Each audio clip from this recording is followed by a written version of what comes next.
Welcome to this episode of Philosophy Matters. This is your Professor Joe. Today, we dive into a chapter that speaks to the core of our daily lives: ethics. The decisions we make, the values we hold, and the way we treat others all reflect one deeper question: am I doing what is right or what is good? Let me first look at this topic as part of axiology as a study of values. One area is the value of right or wrong, called ethics. Let this opens the door to one of the most profound tensions in moral thinking. Let us start with definition. The word ethics comes from the Greek ethos and the Latin moralis, meaning habit, character, or conduct. In short, ethics is not just about rules, it's about how we live. Philosophers divide ethics into two branches. Theoretical ethics explores the why. Why should we act morally? Are moral values objective or just personal preferences? Then there's normative ethics, which asks, what should I do? In real-world scenarios, from medical dilemmas to social justice. But the real insight begins when we explore the difference between doing what is right, based on principles and duty, and doing what is good, based on outcomes and benefits. Sometimes the right thing requires sacrifice. Sometimes the good thing leads to gain, but at what cost? And so begins our journey through ethical theories. Theoretical ethics deals with the following.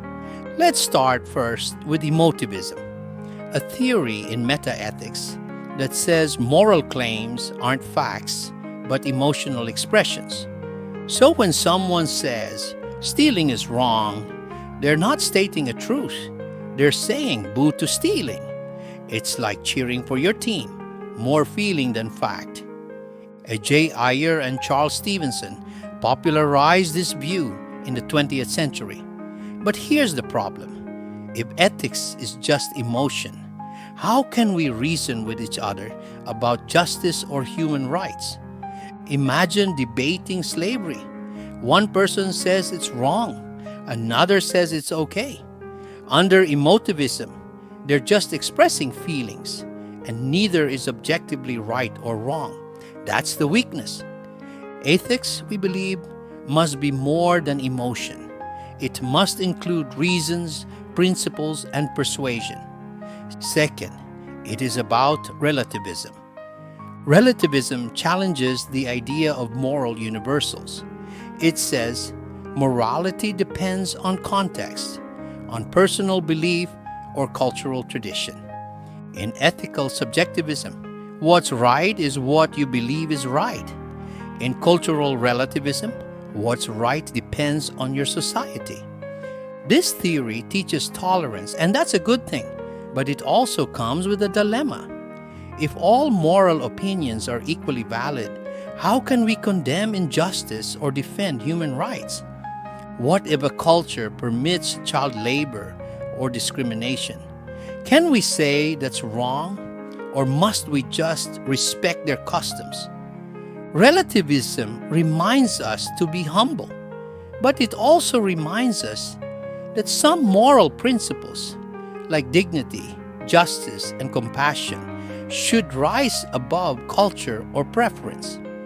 Ethical standard may come from the individual, culture, or religion. Third, we have universalist ethics, and which may equate ethical standard to most universal concept and nature of human person, like human nature, God's plan to everyone, duty, and character. Let me discuss first with consequentialist ethics. Consequentialism, a theory that judges actions by their outcomes or consequences of the act. If the result is good, the action is right. If the result is harmful, it's wrong. There are two key forms. Ethical egoism says, do what benefits you. It's about self-interest, but not necessarily selfishness. Think of Ayn Rand or Thomas Hobbes, who believed society works when individuals rationally pursue their own good. Then comes utilitarianism, perhaps the most famous consequentialist theory. Jeremy Bentham and John Stuart Mill argued that the goal of ethics is to maximize happiness for the greatest number. Utilitarianism asks us to weigh consequences, to choose what brings the most benefit overall. But even this has limits. Can we sacrifice one innocent life to save five? What if doing good leads to injustice? That's the challenge of consequentialism. Sometimes the ends don't justify the means. Both ethical egoism and utilitarianism are grounded in human nature, such as each one is naturally selfish in egoism, and each one is always seeing pleasure and is avoiding pain in utilitarianism. Both can be universally valid ethical foundations. The second universalist ethics is natural law theory. Natural law ethics grounds morality in human nature and reason. Inspired by Aristotle and developed by Thomas Aquinas, this theory says that everything in creation has a purpose. For humans, our purpose includes reason, truth-seeking, and community. To act morally is to live according to our natural function, our design. Aquinas believed that God's eternal law is written into the universe, and we can discover it through reason. So morality is not invented, it's discovered. But critics ask, whose definition of nature is right? What if nature is violent or unequal? Still, natural law reminds us to act justly is to live in harmony with our created purpose. God's design is universally valid to all creatures, and thus moral law is valid for all humans. The third is deontological ethics, or duty above all. Immanuel Kant takes the voice of deontological ethics, or duty-based ethics. For Kant, it's not about results or feelings. It's about doing the right thing, because it is right. He introduced the categorical imperative, a rule for moral action. Act only on maxims you would want everyone to follow, and treat people always as ends in themselves, never as mere means. And your action must be done out of duty, free from coercion and influences. Kant calls us to integrity. No lying, even if it helps someone. No using people for personal gain. Morality, for Kant, is rational, universal, and rooted in respect for human dignity. It's powerful, but also strict. What if telling the truth puts someone in danger?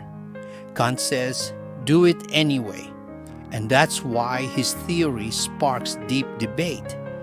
The most universal and categorical of all is the duty to do the right thing, no matter what. Fourth, we have the virtue ethics, the character within. Aristotle takes this theory as his project of building a character of the person. A different question is formed, not what should I do, to who should I become? Virtue ethics teaches that the good life is not about rules or results, but about character. It's about cultivating habits of excellence, what Aristotle called arete. Virtue is built over time through practice. Courage, honesty, generosity, these aren't traits we're born with. They're formed by action, guided by reason, and shaped by community. The goal is eudaimonia, flourishing, not mere pleasure, but a life of purpose and fulfillment. Critics say virtue ethics is vague, but maybe that's the point. Life is complex, and sometimes what we need is not a rule, but wisdom.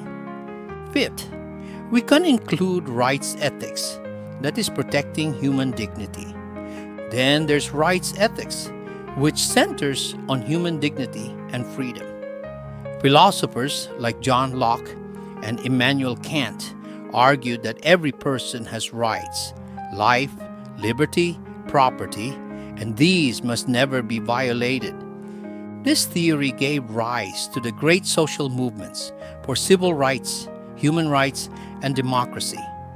It teaches that people are not tools for others, they are ends in themselves. And morality starts by respecting what others are entitled to as human beings.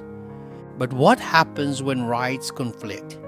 Free speech versus protection from harm, property versus access to healthcare. Rights ethics calls for balance and a deep commitment to justice. Lastly, we can also discuss situationist ethics, love as the guiding rule. Situational ethics, taught by Joseph Fletcher, says that what is right depends on the situation. There's only one rule: do the most loving thing. Sometimes that means breaking the rules, lying to save a life, breaking a promise to prevent harm. Critics say this is too subjective, but Fletcher's point is clear. People matter more than rules, and sometimes love is wiser than law. So where does that leave us? In a world filled with complexity, ethics invites us not just to follow orders or chase outcomes, but to think, feel, and reason, to ask what is right, what is good, and what kind of person we're becoming. Ethics is not about perfection, it's about reflection.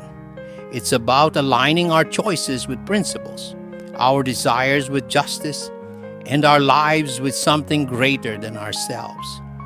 Until next time, stay thoughtful, stay kind, and keep asking the hard questions, because philosophy matters. Thank you for watching. Till our next episode, stay tuned.